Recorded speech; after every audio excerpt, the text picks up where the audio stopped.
know if you're on the path that's right for you. As humans, we're very resilient and we're willing to tolerate a lot to protect our comfort zones. This means we'll often stay on a path that's not right for us and justify that decision with all kinds of reasons why it makes sense to do so. But what happens when we start asking ourselves deeper questions like, what am I living for? Or what do I want my life to mean? This week, I talk with my friend and fellow coach, Tony Martignetti, who asked himself these very questions before making a powerful shift in his own career.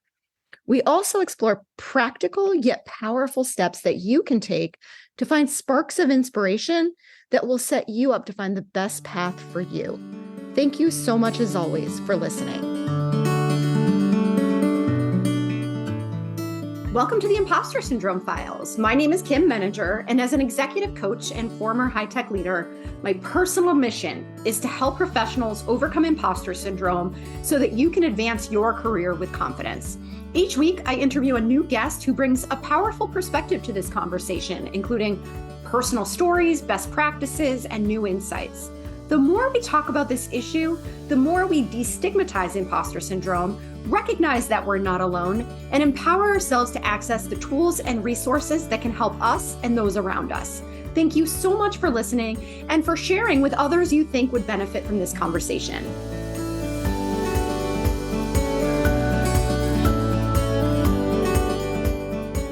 Welcome, Tony. I've been looking forward to this conversation for a while now, so I'm so excited that we're here. I'd love to start by inviting you to introduce yourself. Well, I will introduce myself, but I'll first start by saying thank you so much for having me. Kim, it's been great to get to know you more closely over the past few months, but I know we've known each other for a bit longer than that.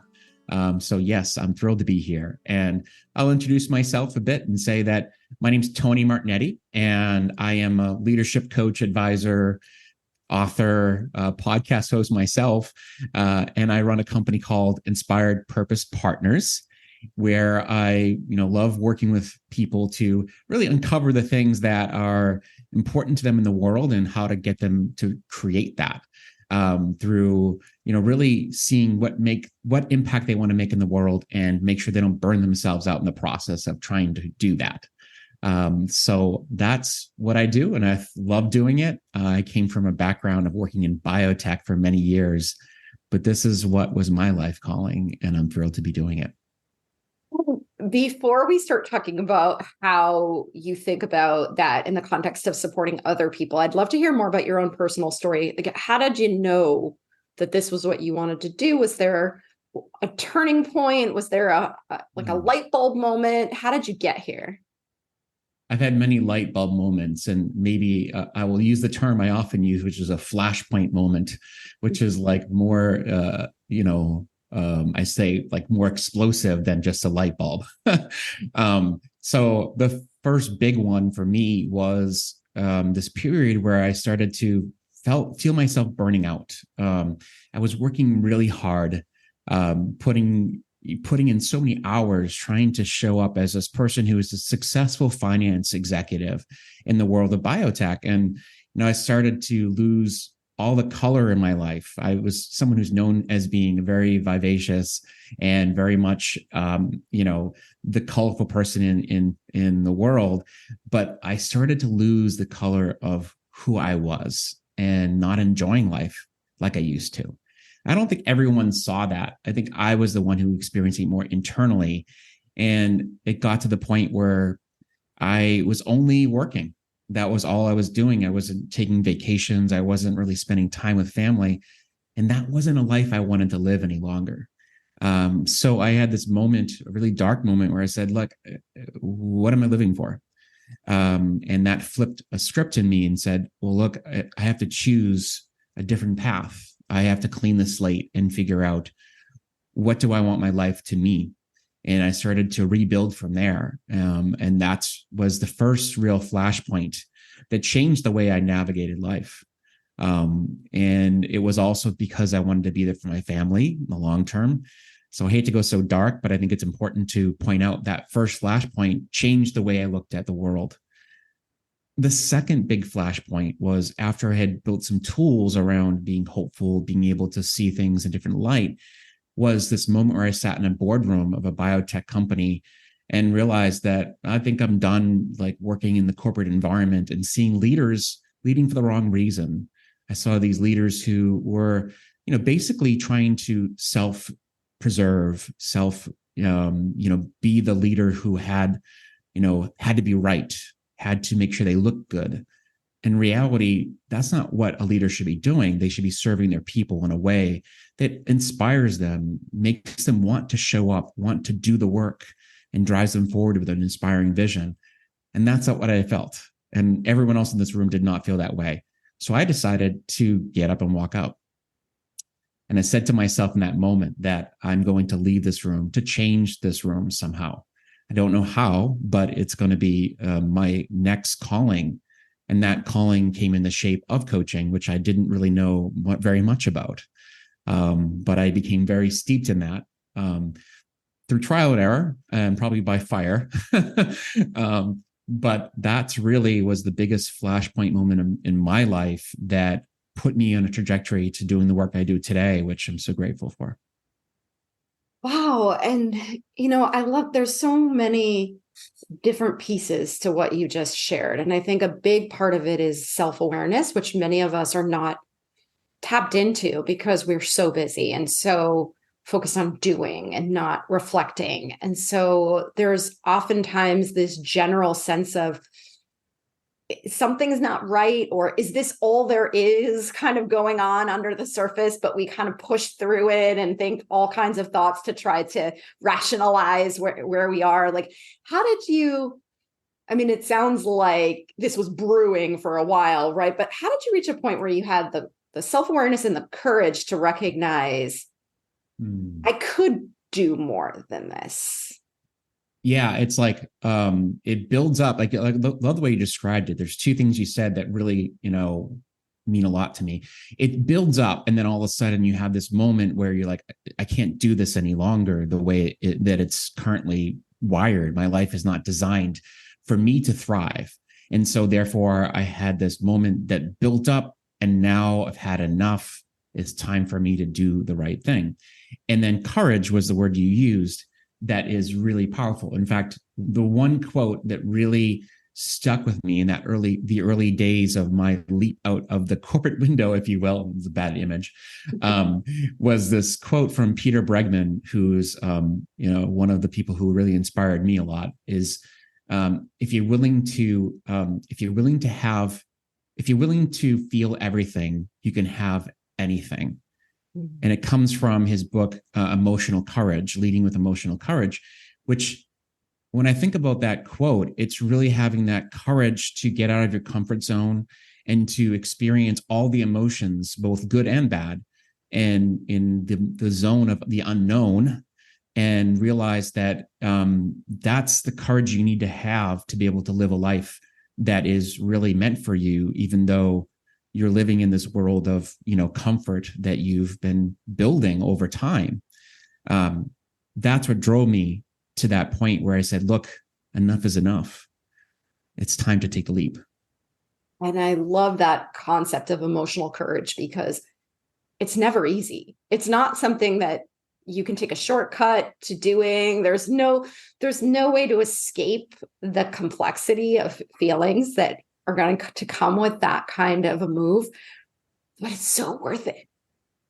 Yeah. And I'll just take that one step further, which is say, and it's not a perfect journey either. When you take that leap, there's also a sense of like, I'm not going to get it right out of the gate, or I'm not going to have all the things figured out. And that's okay, because part of this is to figure it out as you go along, and trust in the process of becoming who you really are.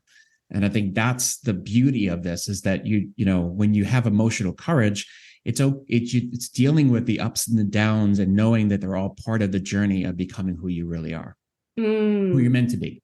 Exactly. And when you put it that way, I think about how I think about confidence, because a lot of times we think about confidence as this belief that we're wonderful, right? It's like reaching a point where I think I'm fantastic all the time. Right?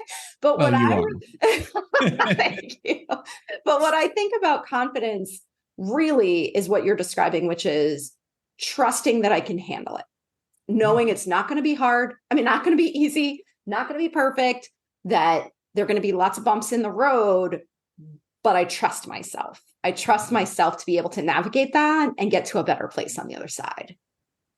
So beautifully said. I mean, it's funny how trust is the word you chose, because it's exactly what we need to start with. Is when we are untested, like when we have no ability to understand whether we can do the thing that we think we want to do, and we just sit there and we kind of like hold back, we stay small. And what the start of trust is sometimes having someone else believe in us. I always think about that in the context of leadership. Great leaders believe in other people, and they give them a chance to live into their abilities. And when you don't have people who are feeling that way about you, you tend to stay small. So you have to find people who say, "Look, I see something in you you don't even see yet."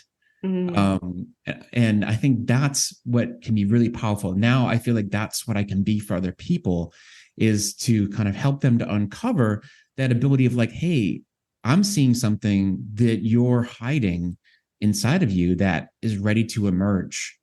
And I believe in you. And now it's time for you to believe in yourself. I love that. Trust in yourself. Yeah. Yeah. Yeah. And you're right that it often starts with borrowing someone else's trust and confidence in you. Right? Absolutely. Yes. So maybe this is a good time to sort of shift into the work that you do, because you said something early on that stuck with me, which is, I'm going to paraphrase here, but the self-preservation piece that you we're seeing a lot in leaders. And I think about this a lot too, that leaders and just people in general, but it's particularly, I would say, problematic when it's leaders because of the ripple effect that they have on others.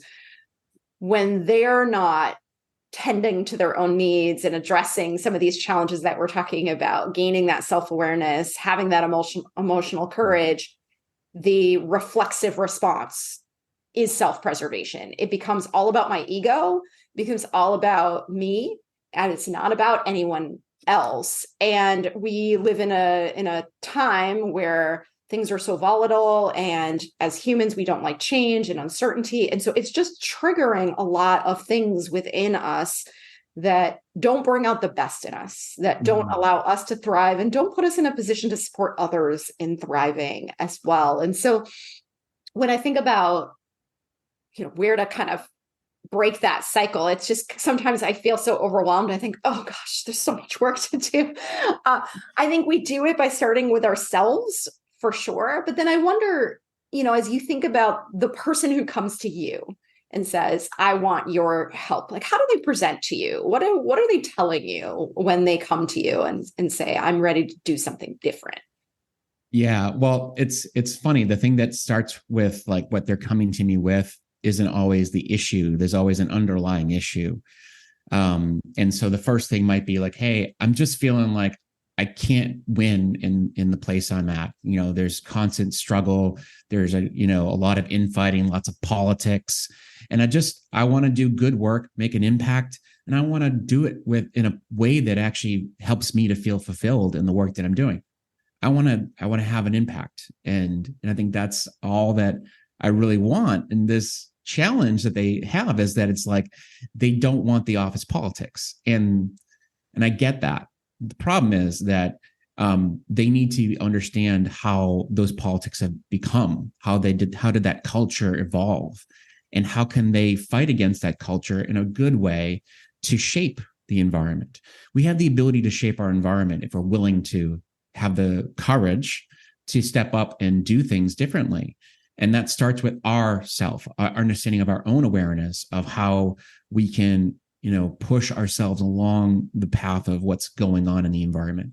And if I'm the leader, if someone comes to me and they're at the C-suite, it's understanding how they are implicit in creating that structure. So the more that people share what's happening in their world, the more I can understand like what are the underlying issues that have created the chaos, as we'll say it, in their environment, and how can they become a partner in shaping it to be a positive environment. And you mentioned earlier about this idea of like all the things that are happening in the world. And I say use this word chaos because I think there's a sense of like we have to become more aware of ourselves and more intentional how we lead ourselves so that we can be okay to live and embrace in the chaos because it's not going away.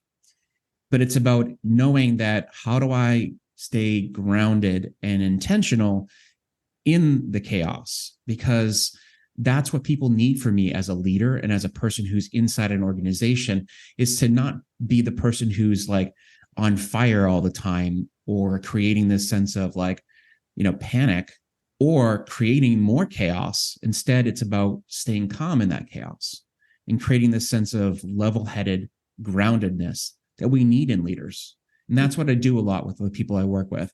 I give them that sense of calmness in this workplace that sometimes can be chaotic.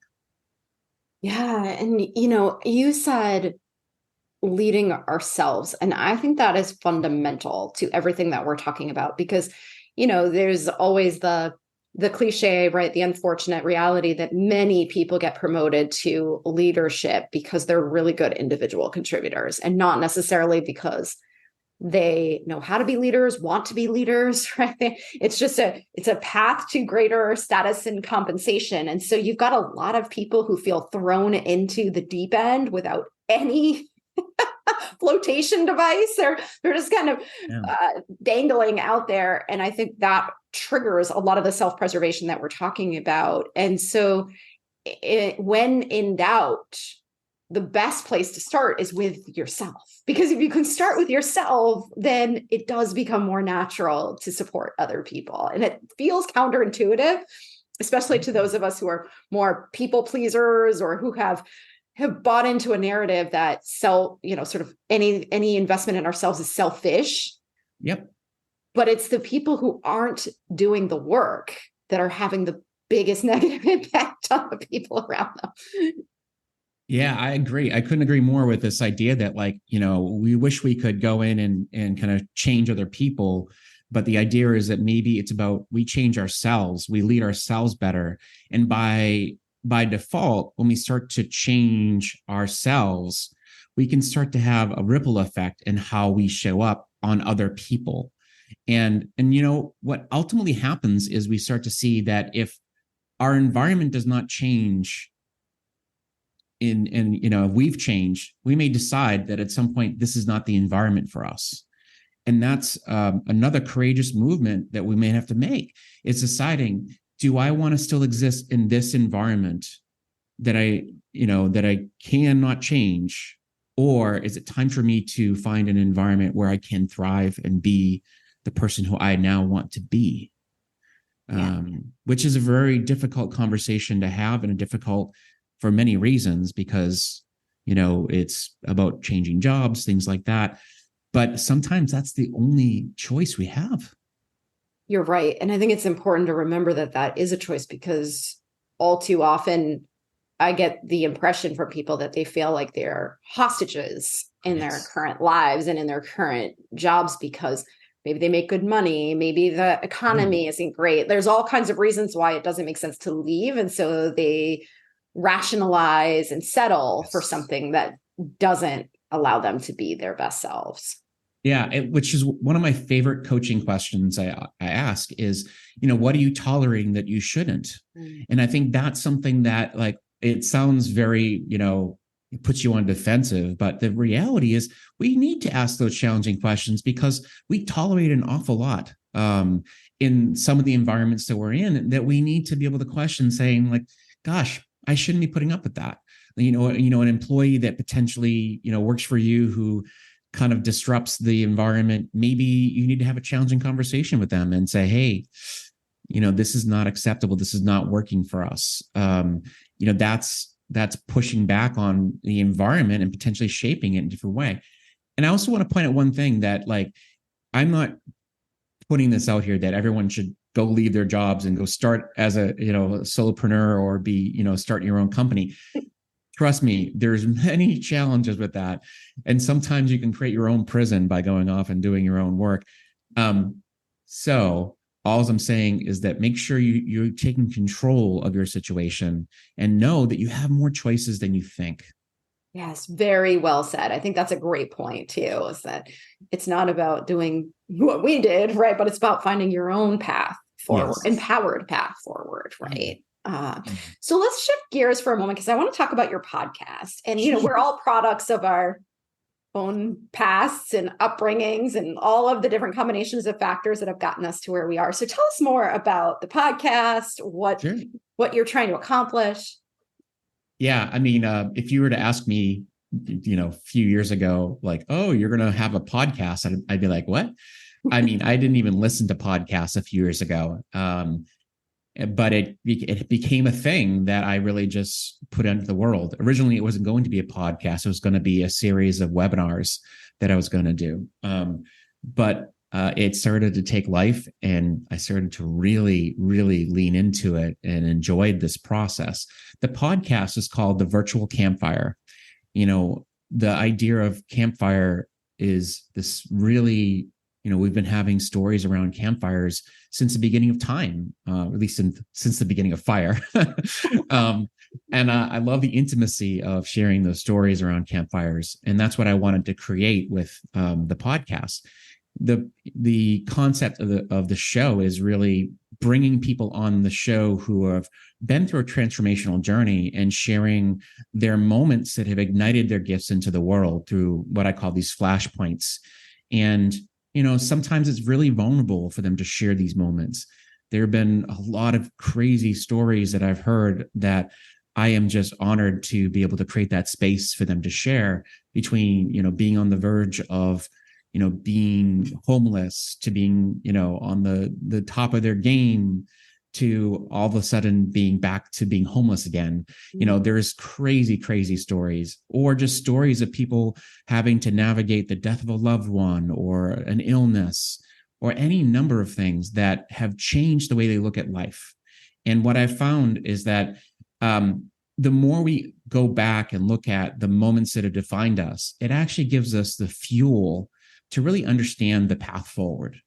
And I think that is something that we often only look forward because we think that's where I'm going. But we have to stop and honor the past and understand where's the insights that I need to take with me and use that as a fuel. So that's the podcast. I love that, because going back to what we've been talking about of the world just being so fast paced and so dynamic, there is often a lack of space, or we don't prioritize space for connecting the dots, right? So our lives feel like a series of just fragments that are all over the place, and we're not necessarily looking at them through that lens. And, when I think about even just my own personal career, it feels pretty, I would say, for a lot of the choices that I made, I felt like I was being very reactive. But when I look back in hindsight, you can kind of see you're on this trajectory, right? It's getting you closer to where you're meant to be. And so I love the idea of slowing down long enough to be able to do that. And can you share more about like what you've learned from this process? Oh my gosh. I mean, I've learned that it's not all doom and gloom that we experience. Sometimes it's just having one person who comes into your life that, like I said before, believes in you and changes the absolute trajectory of your life. I have a story from one of my guests who sat on an airplane and decided to talk to the person next to her, and having that conversation on a plane changed the trajectory of her entire life. Wow. I mean, that's crazy, serendipitous. And because of that conversation, she's now speaks on stages around the world, has written over 3-4 books now, and is just an absolute joy. I just saw her last weekend, which is really remarkable. But I think that is just those things that you start to see. Be on the lookout for the moments in your life that might change the trajectory of where you're headed. Even in this day, it doesn't have to be always in the back. That's true too. Yeah. The pandemic a lot of people, when I interviewed them, the pandemic was the moment that really changed their trajectory because they had a moment to really reflect on what's going on. Mhm. Yeah. Yeah, that's a very good point. I think it'll be interesting as history progresses to see how many people Yeah. look back on that point as their turning point. And are there things that you would recommend to people listening who have not even thought about this before, or maybe haven't figured out how to structure it in the context of all of the other demands of their lives? Like, are there simple ways to get started in the type of reflection that you're talking about? Yeah. I mean, there's an old exercise that has been done for many years, but it's a good starting point of just looking back and doing a timeline, just to draw a simple line and look at the ups and downs and the defining moments that you see in your life. And you don't have to put a lot of prolific writing behind it, but maybe it's like, hey, I was born. Hopefully that was a highlight. And then what were the moments that happened in your early childhood that you can remember? And what are the things that you remember from your youth that you can still recall? Like, I recall always that when I was a kid, I was an artist who painted not just like stick figures and dogs and cats and family members. I painted like rooms and environments and that had like a feeling to them. And that's something that's interesting because I think about that. And now I feel like the work I do is connected back to the artist who I was. I think that's such a fascinating thing to think about, because so often what we do in our childhood feels juvenile or disconnected from who we end up being. But if you kind of look back and think, what clues can I get from where I spent my time as a child, as I was growing up, the things that I was drawn to because I wanted to do them, not because somebody was telling me I needed to, or I had all, these obligations attached to them. Right. Exactly. And even furthermore, I will say there's an example that I can, from my show and also from the book that I wrote, Peter Bregman shares like that his earliest flashpoint happened before he was born.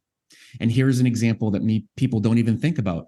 How does your ancestry impact how you look at the world? And how has it shaped your view of the world? For example, his family, came from, they were in France, but they were Holocaust survivors and they had to live in hiding. And I think that is something that has shaped how he looks at his own life and how he appreciates and understands the lens of what their journey was and how gifted and how honored he feels to be part of where he lives now, which is really kind of cool when you think about it. Because how often do you think about your heritage and think, wow, because of them, I am who I am?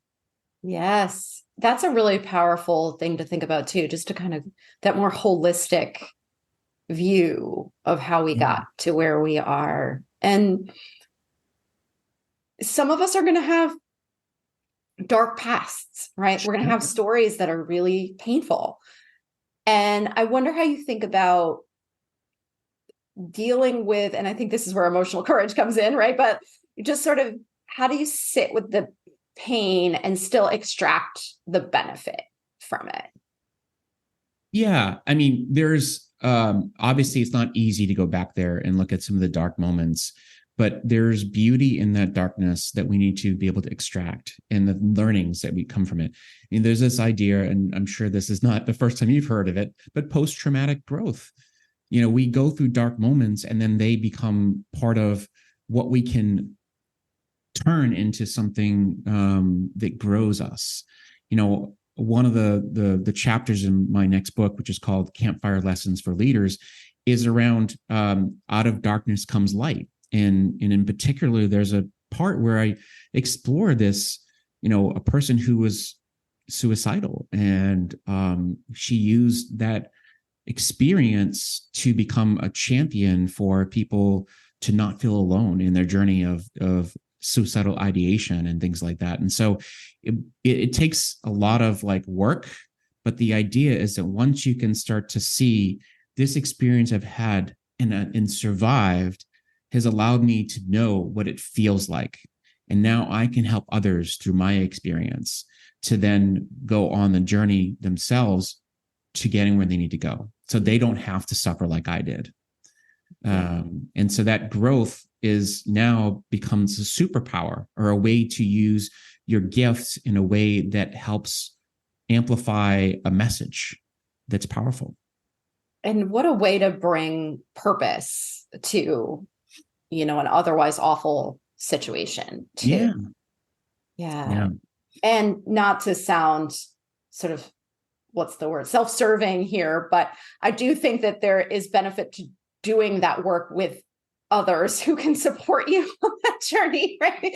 I think, you and I both do that kind of work, or even, mental health counselors and therapists. And just, if it feels daunting, if it feels like that's not going to be a place that you can navigate individually, you don't have to do it alone. Yeah. I 100% agree. I think that's, you asked about what the message is that the lessons I've learned in the podcast. And that's one of the things that is really the biggest part of this. The biggest successes people have had in their journeys has been that they didn't have to go it alone, that there's people along the path that have helped them to navigate the darkest moments and to create the most amazing things in their life. And we always look at the person who's like, look at me, I'm amazing. But that what got them there is never just them doing it on their own. It's reaching out to people, having people on the journey who have championed them or, advised them and created a path for them to be able to get where they want to go. Yeah, I think that's such an important point to emphasize, because too often we either feel like we're burdening people by inviting them into this process, or that there is somehow weakness in not doing it entirely on our own.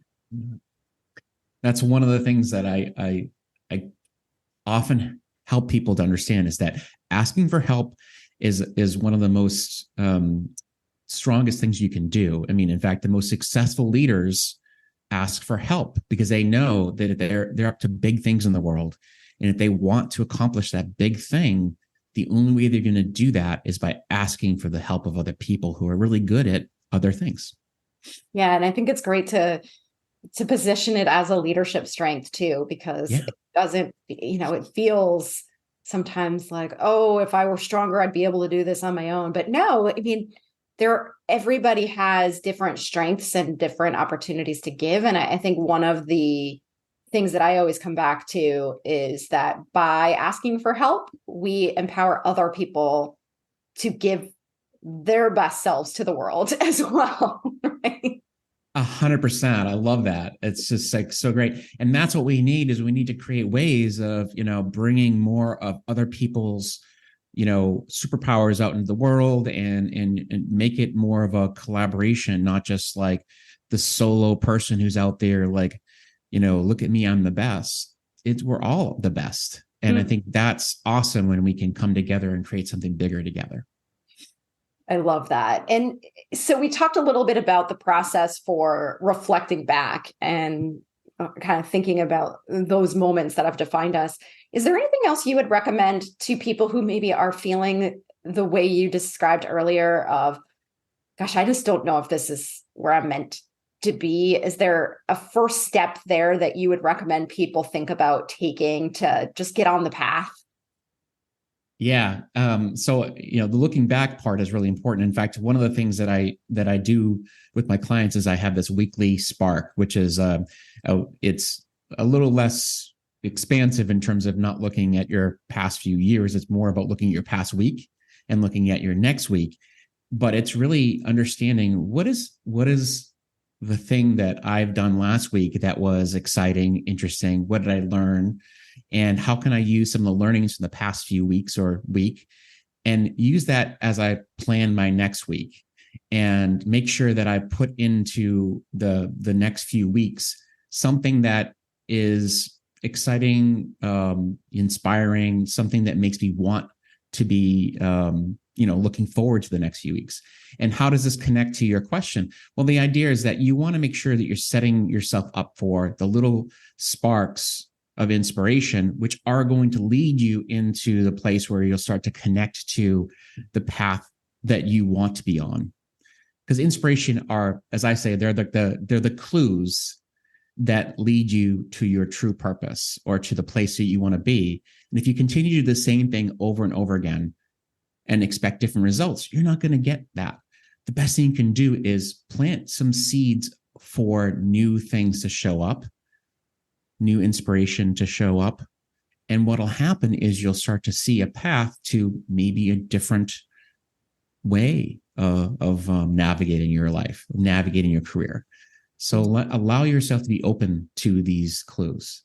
And that is really what I'm getting at, is be open-minded.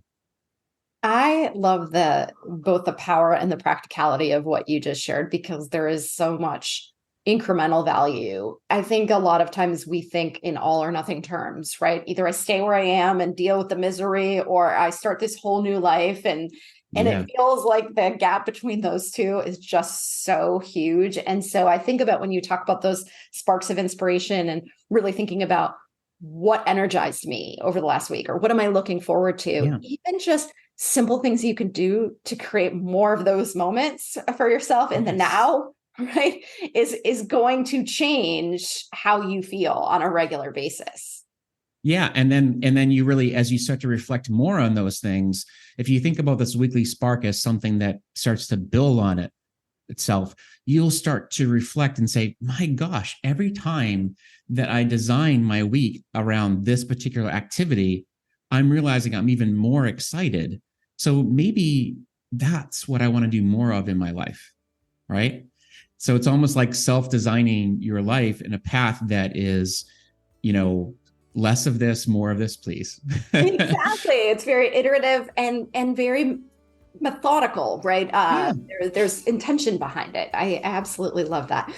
Oh my goodness, Tony, I could talk to you all day. I so appreciate your insights and everything that you've shared with us today. For those who want more of you, where can they find you? Well, thank you so much. The best place to find me is at my website. It's called iPurposePartners.com, inspiredpurposepartners.com. Well, sorry, about Inspired Purpose Partners. And if you reach out there, you'll find out about my books, my podcasts, and just ways to get to interact with me. And then you can also find me on LinkedIn. I'm pretty active there. So find me at both places. Wonderful. And those links will be in the show notes as well. Thank you again, Tony. I so appreciate you. Same here. I'm so thankful for this conversation. Thanks so much for listening to the Impostor Syndrome Files. If you would like to continue this conversation in a safe and trusted space, I would love for you to join my virtual discussion group every Thursday at 12 p.m. Eastern. For the past several years, the group has been limited to women, but it is now open, regardless of gender, to anyone who is interested in exploring and troubleshooting common workplace challenges, building better awareness of ourselves and others, and becoming more inclusive allies at work.